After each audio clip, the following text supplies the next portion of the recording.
Papalis na ako, nang i-start ko na ang motor ko, eto nangyari.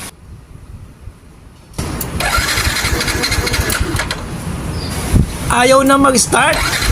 Bakit kaya? That was legit, man.